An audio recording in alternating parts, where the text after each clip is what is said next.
Mustkunstnik õpetab trikki. Tervist! Mina olen mustkunstnik Richard. Ma ei ürita praegu siin tuld teha.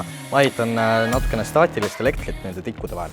Ma näitan teile kohe, kuidas on võimalik panna üks tikk hüppama.